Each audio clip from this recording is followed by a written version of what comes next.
কালকে থেকে খবরে খবরে সয়লাব।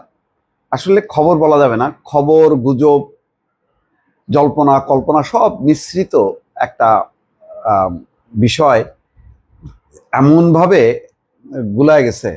কোনটা খবর, কোনটা গুজব, কোনটা জল্পনা, কোনটা কল্পনা, এটা বোঝা খুব মুশকিল। যাই হোক, শেষ পর্যন্ত সেনাপ্রধানকে আহ্বান জানাইতে হয়েছে যে গুজবে মনোযোগ না দেওয়ার আহ্বান। প্রধান উপদেষ্টার সঙ্গে সেনাপ্রধানের সাক্ষাৎ, রাষ্ট্রপতির সাথে সাক্ষাৎ, প্রধান বিচারপতির সঙ্গে গতকালকে সাক্ষাৎ। এসব সাক্ষাতের আসলে উদ্দেশ্যটা কি, কি কারণ? প্রথমেই আমেরিকার আলারা খুব ভালো একটা পথ বের করছে। কারোর সাথে আলাপ হলেই কি বিষয়ে আলোচনা হলে চট করে টুইট করে দেয়। এই টুইটের সিস্টেমটা বেশ ভালো। ফলে এটা নিয়ে আর ব্যাখ্যাইতে হইল যে ভাই এই বিষয় নিয়ে কথা বলছি। এখন ওই বিষয়ের বাইরে কি হচ্ছে, কিন্তু আমি যদি কিছুই না বলি, কিন্তু আমি জানলাম যে সাক্ষাৎ হয়েছে। আর সেনাপ্রধানের তো এরকম প্রধান বিচারপতি, রাষ্ট্রপতি, প্রধান উপদেষ্টার সাথে এইভাবে বসার কথা না, বা এইভাবে খবর হওয়ার কথা না। যখন খবর হয়, আর যেহেতু একটা পরিস্থিতি স্বাভাবিক না, নানা রকম পরিস্থিতি, হঠাৎ জাতীয় পার্টির সাথে সংঘাত, হঠাৎ করেই নুরুল হক নূরের এইরকম ভয়ঙ্করভাবে আহত হওয়া, সাথে সাথেই বলা হচ্ছে যে নির্বাচন ফেব্রুয়ারি মাসেই হবে। 3 দলের ডাক পড়লো প্রধান উপদেষ্টার সঙ্গে, কালকে 7 দলের সাথে বসবে। তো বোঝা যায় যে কিছু একটা আছে। আর নির্বাচনের উপর একটা জোর দেওয়া মানে হচ্ছে, মনে হচ্ছে যেন সব কিছু মূলে হচ্ছে নির্বাচন হতে না দেওয়া। তো কে হতে দিচ্ছে না? স্বরাষ্ট্র উপদেষ্টা বলছেন কালকে যে আওয়ামী লীগ চায় না দেশে নির্বাচন হোক, এবং এই গোলমালের মধ্যে কিন্তু তারা তাদের শক্তি বৃদ্ধি করছে। ধানমন্ডিতে বড় মিছিল করছে, ককটেল ফুটায় তারা এটা উৎসব করছে, মনে করছে যে এই বোধহয় ইউনূস সরকার পড়ে গেল, এই বোধহয় মানে ক্ষমতা উল্টে গেল, এখন একটু ধাক্কা দিলেই হয়ে যাবে, মানুষ দলে দলে নামবে। তো এইরকম একটা অবস্থার মধ্যে এখন ডক্টর ইউনূসের সঙ্গে সাক্ষাৎ করেছেন। প্রেস উইং থেকে যে একটা বিবৃতি দেওয়া হচ্ছে, সেখানে সেনাপ্রধান আহ্বান জানাচ্ছে গুজবে যাতে কান না দেওয়া হয়। প্রধান উপদেষ্টার সাথে যে বৈঠক হয়েছে সেটা কিন্তু আসলে নির্বাচনের নিয়েই কথা হয়েছে, যেখানে অফিসিয়ালি বলা হচ্ছে আগামী জাতীয় নির্বাচনকে সামনে রেখে সেনাবাহিনীর এই ভূমিকা আরও সুসংগঠিত করা জরুরি।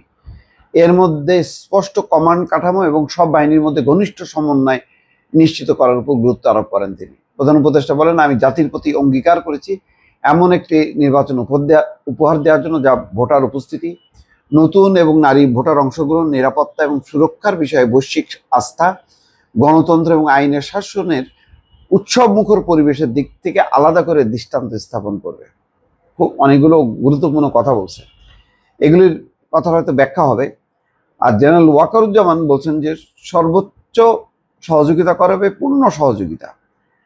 একই সঙ্গে তিনি গুজবের প্রতি মনোযোগ না দেওয়ার আহ্বান জানিয়ে বলেন, পুরো সেনাবাহিনী সরকারের সব উদ্যোগ এবং কর্মসূচি সফল করতে প্রতিশ্রুতিবদ্ধ।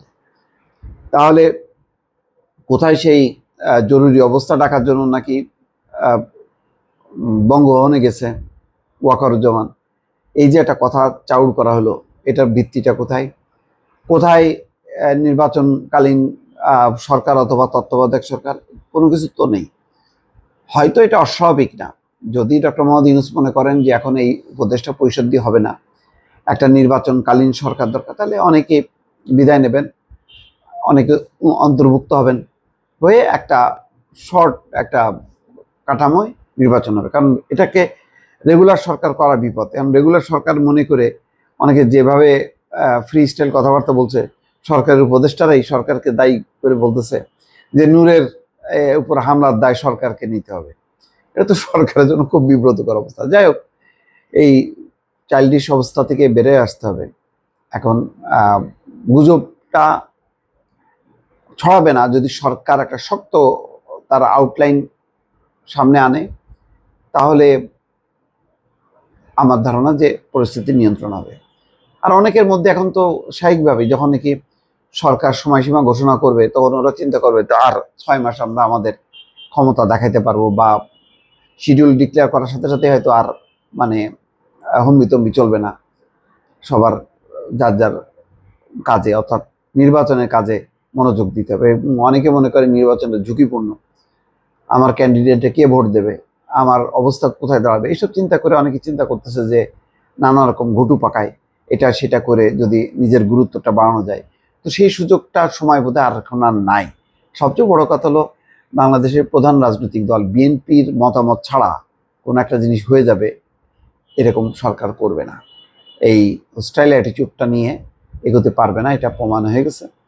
সুতরাং নির্বাচনের জন্য পরীক্ষা দিতেই হবে। আপনি পরীক্ষা বাদ দিয়ে ওই কতক্ষণ স্থগিত রাখবেন, কতক্ষণ আপনি ফল উজাইল রাখবেন, অটো পাসের কোনো সিস্টেম নাই। আপনার নির্বাচনের মাঠে নেমে আপনার ভোট সংগ্রহ করে আপনার পরীক্ষায় পাশ করতে হবে। সেই কাজটা কঠিন হইলেও এটা ছাড়া আর কোনো উপায় নেই। যেমন একজন আমি ম্যাট্রিক পাস করছি, মানে সে পরীক্ষা দিয়েই তাকে প্রমাণ করতে হবে যে আমি ম্যাট্রিক পাস করছি, পরীক্ষায় অ্যাটেন্ড করতে হবে। ওই ছল ছুতা মা অসুস্থ আমি পরীক্ষা হলে আসতে পারিনি, বা এটা করতে হবে ওইটা করতে হবে, অটো পাস দিতে হবে, এগুলি চলবে না। এটা হলো পরিষ্কার কথা। ভালো থাকবেন। আল্লাহ হাফেজ।